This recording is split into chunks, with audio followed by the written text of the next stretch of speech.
अरे बच्चों, इस वीडियो में प्लस 2 क्लास के मैथ सब्जेक्ट के चैप्टर नंबर 9 डिफरेंशियल इक्वेशन की एक्सरसाइज 9.4 कर रहे हैं। Question number 20, in a bank principal increases continuously at the rate of R% per year, find the value of R if ₹100 double itself in 10 years. Bank में let principal हमने P मान लिया, time हमने T मान लिया and rate हमने R% हो गया पर ईयर। अब अकॉर्डिंग टू क्वेश्चन इन्होंने क्या दिया हुआ है, bank principal increases continuously, that means DP upon DT with respect to time. ये क्या हो रहा है, R% of what, P principal का R% इंक्रीज हो रहा है।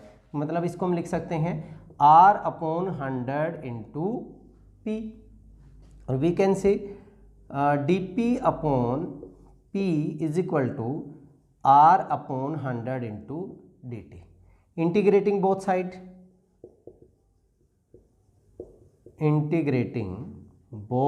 साइड, मैंने इंटीग्रेट कर दिया तो ये हमारे पास क्या बन गया, लॉगरिथम ऑफ P। ये हो गया R/100 इंटू T। जब हम इनका इंटीग्रेशन करेंगे, integration of this and integration of this, तो ये वैल्यू क्या बन जाएगी, log P, यहाँ का इंटीग्रेशन R/100, DT का integration T and plus logarithm of constant. Logarithm ले लिया मैंने इसको इजी बनाने के लिए। यहाँ पे वैल्यू क्या बन जाएगी, logarithm of P minus logarithm of C। जरूरी नहीं है, आप अकेला C लेके भी इसको सोल्व कर सकते हैं। That is RT/100 log m minus n, that means logarithm of P upon C is equal to RT/100। अब E, दोनों तरफ फंक्शन E लेते हैं तो log कैंसिल हो जाएगा, P अपॉन C की वैल्यू क्या हो जाएगी, e⁻RT/100। अब यहाँ पे स्टार्टिंग में हमारे पास find the value of R if R ₹100 double itself in 10 years. जब हमने स्टार्टिंग में रखे थे when t is equal to 0, जब टाइम 0 था तो हमारे पास प्रिंसिपल कितना था, 100 था। इसमें अगर मैं पुट करूं तो 100 अपॉन C e⁻0 मतलब 1। दिस इम्प्लाइज C की वैल्यू हमारे पास कितनी हो गई, 100। So P upon 100 is equal to ERT/100। एक कंडीशन और कहता है ₹100 डबल इटसेल्फ इन 10 ईयर्स। तो when t is equal to when t is equal to 10, principal हमारे पास प्रिंसिपल कितना हो गया, 200 हो गया। तो that means 200 upon 100 is equal to ER। तो हमने बतानी है find the value of R। T हमारे पास कितना हो गया, 10/100। यहाँ से वैल्यू कैंसिल होकर 2 हो गया यहाँ से। So 2 is equal to ER/10। Taking log both side, that means logarithm of 2 is equal to E से log कैंसिल हो जाएगा, R/ कितना हो गया, 10। और यहाँ पे इन्होंने log E2 की वैल्यू दी हुई है 0.6931 R/10। सो R की वैल्यू, इसको मल्टीप्लाई कर देंगे, ये कितना हो जाएगा, 6.931% आपके पास क्या आ जाएगी, वैल्यू ऑफ R आ गई। तो आसान सा क्वेश्चन था। चलिए अब क्वेश्चन नंबर 21 करते हैं। Question number 21, in a bank principal increases continuously at the rate of 5%। पिछले क्वेश्चन की तरह 5% पर year, an amount of ₹1000 is deposited with this bank, how much will it worth after 10 years. तो वहाँ पे हमें R% दिया होता है, यहाँ पे वैल्यू ही दी हुई है। सॉल्यूशन देखें, लेट प्रिंसिपल हमने P मान लिया, टाइम हमने T मान लिया एंड रेट हमारा कितना दिया हुआ है, 5% पर year. So according to question, principal का जो चेंज हो रहा है with respect to time, that is 5% of P। और we can say DP upon DT that is equal to 5/100 of P, means P/20 हो गया ये value. dp upon p is equal to dt upon 20. We can write it. Integrating both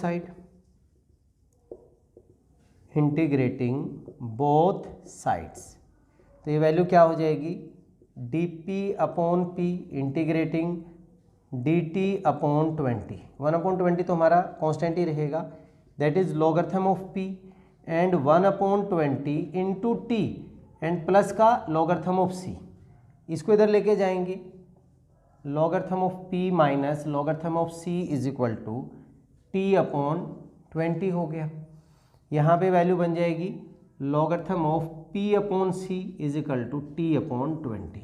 ई लें हम, सो ई से logarithm cancel हो जाएगा, p upon c की value e raise to power t upon 20 हो जाएगा. ठीक है. अब पहली कंडीशन हमने स्टार्टिंग में amount of rupees 1000 is deposited when t is equal to 0. p हमारे पास कितना था 1000, यहाँ पे वैल्यू पुट करूँ तो 1000 upon c is equal to e raise to power 0 हो जाएगा, मीन्स 1. सो c की वैल्यू हमारे पास कितनी हो गई 1000 होगी. ठीक है. अब बात कर रहे हैं हम how much it will worth after 10 years when t is equal to कितना हो 10. तो हमारे पास p अपॉन c की वैल्यू कितनी हो गई 1000 e raise to power t, that means 10 upon 20. 10 upon 20 0 means e raise to power 0.5. e raise to power 0.5 की वैल्यू उन्होंने दी हुई है, p upon 1000 is equal to 1.648. Multiply कर दीजिए. सो प्रिंसिपल हमारे पास कितना आ जाएगा ₹1648 आपका आंसर हो जाएगा. बहुत ही आसान सा था. चलिए अभी नेक्स्ट क्वेश्चन करते हैं. क्वेश्चन नंबर 22 बहुत इंपॉर्टेंट क्वेश्चन है. In a culture the bacteria count is 1 lakh bacteria है. The number is increases by 10% in 2 hours. 2 घंटे में 10% इंक्रीज हो जाते हैं. In how many hours will the count reach 2 lakh if the rate of growth of bacteria is proportional to the number present. जो present है उसके proportional है. Solution देखें. Let number of bacteria present at any time t r y. तो according to question जो हमारे पास क्या होगा dy अपॉन dt, उस टाइम के इंक्रीज जो हो रहा है with respect increase, that is proportional to जितने उस समय बैक्टीरिया हैं. ये हो गया प्रोपोर्शनल बोला इन्होंने, that implies dy upon dt is equal to y k. Right, के हमने प्रोपोर्शनल का साइन ले लिया. अब हम इसको कैसे लिख सकते हैं, dy upon y is equal to k into dt. Integrating both side,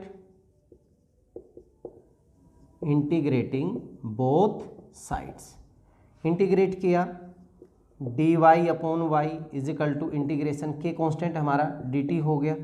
ये बन गया logarithm of y is equal to k t plus का constant of integration. log y is equal to k t plus c. अब यहाँ पे इन्होंने क्या कहा है, द नंबर इज इंक्रीज.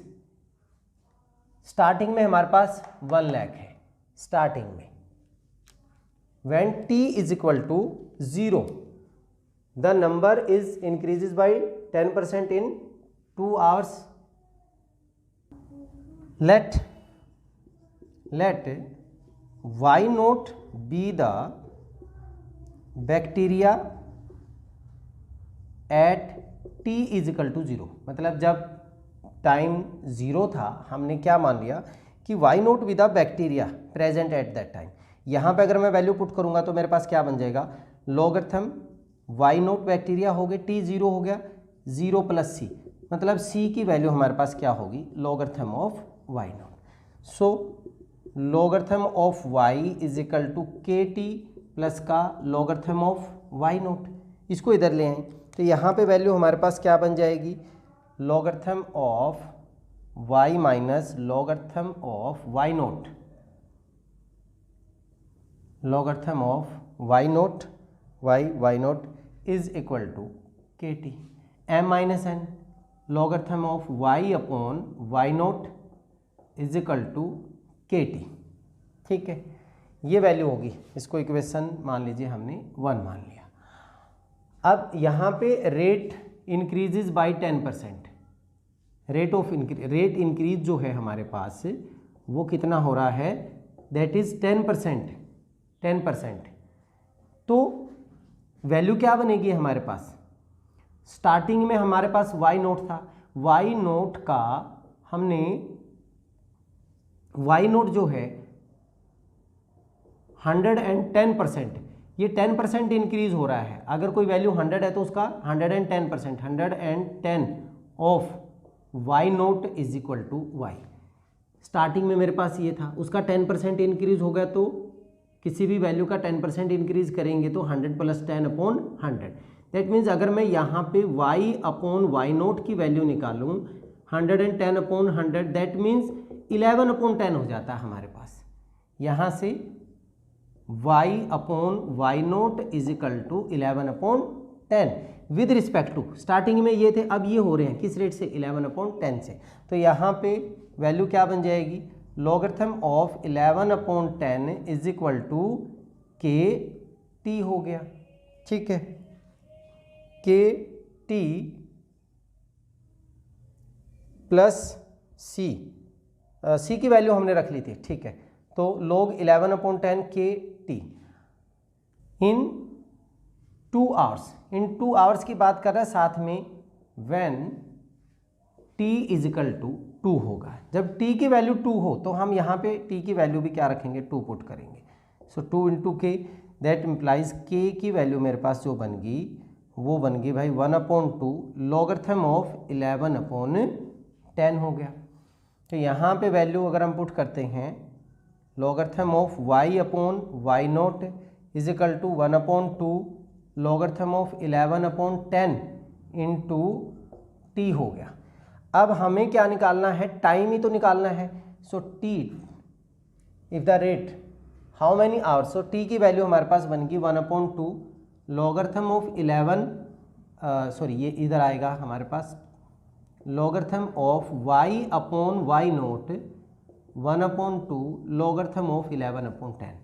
अब इन्होंने कहा था कि the bacteria at present 1 lakh थे, अब ये कितने पे पहुंच गए, 2 लाख पे। तो स्टार्टिंग में हमारे पास 1 लाख थे, तो हम यहाँ पे वैल्यू पुट कर दें, y naught when y naught is equal to 1 lakh, और फिर ये पहुंच गए किसके ऊपर, 2 लाख पे, ये वैल्यू पुट कर दीजिए। तो ये वैल्यू क्या बन जाएगी, t is equal to y ऊपर 2 लाख होगा हमारे पास, logarithm of 2 lakh divided by 1 lakh 1/2 logarithm of 11/10, 2 पर चला जाएगा। सो t की वैल्यू 2, ये कैंसिल हो गया, 2 logarithm of 2 upon logarithm of 11/10 is your final answer हो गया। आपकी बुक में यह आंसर दिया हुआ। चलिए अभी लास्ट क्वेश्चन करते हैं। क्वेश्चन नंबर 23 आपकी एक्सरसाइज 9.4 का लास्ट क्वेश्चन है। The general solution of the differential equation dy by dx is equal to e की x प्लस वाई। आप इसको ऐसे भी लिख सकते हैं, e की x इंटू e की y, अलग अलग कर लें। सो dy अपॉन e raise to power y is equal to e की x इंटू dx, और इसको मैं ऐसे लिख सकता हूँ e की माइनस वाई dy e की x dx। इसका अब क्या करें हम, इंटीग्रेटिंग बोथ साइड,